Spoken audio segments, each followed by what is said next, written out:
What is going on, my beautiful people?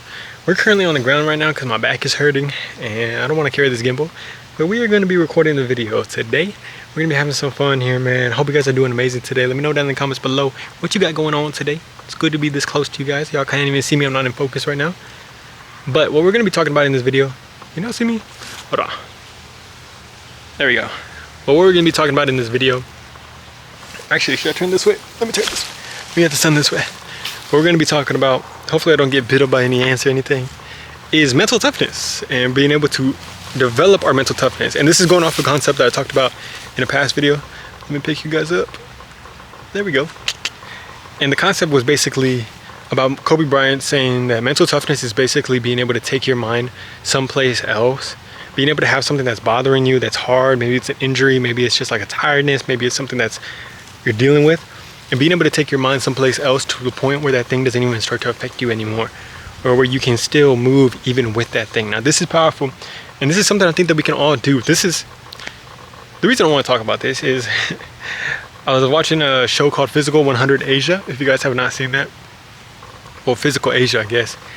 And in that show, it's freaking amazing because there's like competitors and they have to do these like competitions. It's absolutely insane. And they have to do these insane challenges, like carrying this big old freaking ship. You have to like carry it together and you have to like push it. It's just crazy stuff, but it's pushing you to that mental edge. And you can see how certain people are able to get themselves to that mental edge and continue to push even with that. But I think it's something so interesting that we can do in our everyday life. And once we start seeing it, because I saw one of the characters, not even a character, my bad, he's an actual freaking contestant, he's an actual person. But he was saying, he's like the strongest dude there. He's the strongest dude. Okay, maybe not the strongest dude, but he's like pretty damn ripped. He has like a bodybuilding physique. He's amazing. His name is Amathi. And he was basically saying in one of the competitions before it starts, he's like, I'm nervous. I'm nervous. And to think about the fact that this guy is freaking insane. We see him, he's doing all these crazy challenges. He's absolutely ripped, but he's still nervous. It's incredible. It's absolutely incredible to know that. And to know that we don't have to fear our anxiety. We don't have to fear our nerves, but being able to take our mind and still be able to do that stuff. He's getting nervous here. I'm sure he gets nervous when he's doing certain things or whatever he might be doing in his life. And knowing that we can still be able to operate and move, and knowing that all of a sudden, once you start seeing it like that, like Kobe Bryant talked about, even Michael Jordan was saying that he gets nervous before pretty much every game that he plays.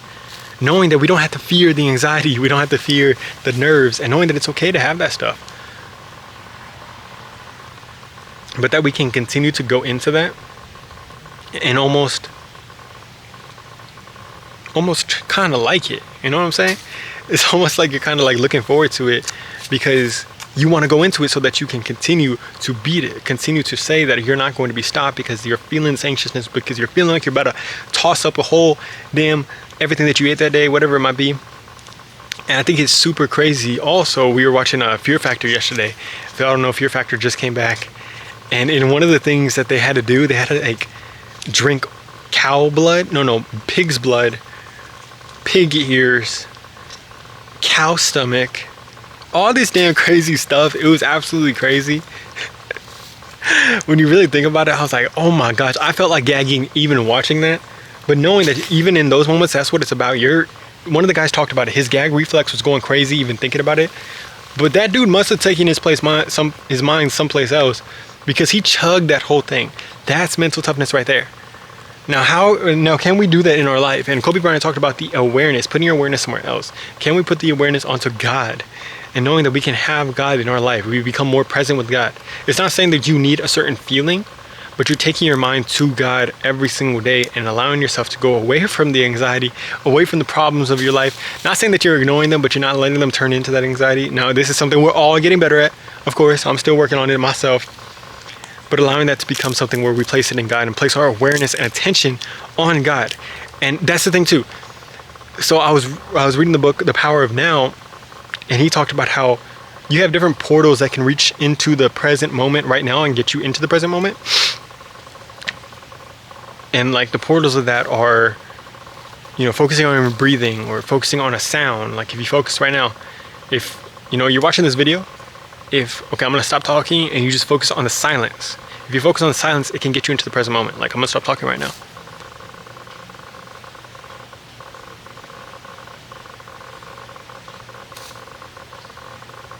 So you see that? If you can focus on silence, it gets you into the present moment. It takes you out of all the stuff that you're worrying about, takes you out of your thoughts, takes you out of that stuff, and allows you to be present here. And even better, you can focus on something that is cutting through the silence. Like if you listen, I don't know if you guys can hear it, there is a waterfall or like a water that you got going on in the background over here. And if you pay attention to this, you can see how it cuts through the silence, and that can get you into the present moment. We'll do it again.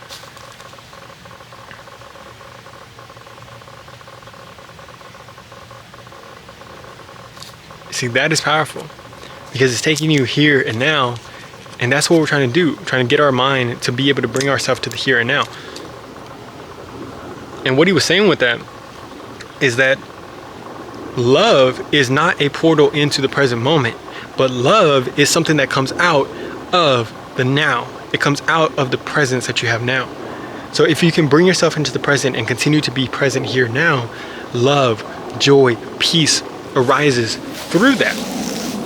And for me, that was huge because I'm always wondering, like, I'm hearing about in scripture, it says that in thy presence is fullness of joy, but I didn't really understand that. I'm like, how do I know? Does that mean that I'm not in God's joy whenever I'm not feeling joy? Not in God's love when I'm not feeling joy and love and peace 100%? But knowing that all we have to do is stay near to God. It's like a fireplace. When you start to get near to a fireplace, and if you have this fireplace, you don't need to always measure your temperature to see if you're warming up or anything. You just need to stay near to the fireplace. You need to stay always connected to the fireplace, always close by. And it's not always going to be this freaking insane sensation that you feel when you're trying to get close to God, when you're reading scripture, when you're doing certain things. But if you just keep placing yourself into the awareness of God over and over throughout your day, saying thank you to God, saying appreciative, and like it says, give thanks always. Like it says, always giving your anxieties to Him and being able to train your awareness to do that, the joy, the love, and the peace starts to arise from that thing. That is insane. That's what we're trying to do here. That is what we are trying to do. Taking our mind to that, and that is mental toughness, because you can do that even when you feel that anxiety, even when you feel that stress. You can train your mind to be like, I'm not going away from this. I'm going to continue to just trust God. And this is powerful for me because I've realized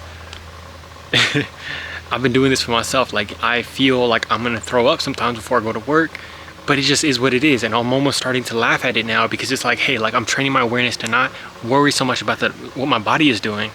We got to worry about what our will is wanting to do. Our will is wanting to actually do this stuff, and we can do this stuff. And even if our body wants to throw up, we can throw up and continue to move because that's our will. We are not our thoughts. We are not our mind, or we are not our thoughts. We are not our feelings. We are not our body. We are an inner being, and that being has a will that can be stronger than what the body is telling it, than what the mind is telling it. That is mental toughness. So hope every single one of us is able to be mentally tough today. Hope we're able to do amazing things today out there in the world. Love you guys very much, man. Talk to you on the next video. Peace.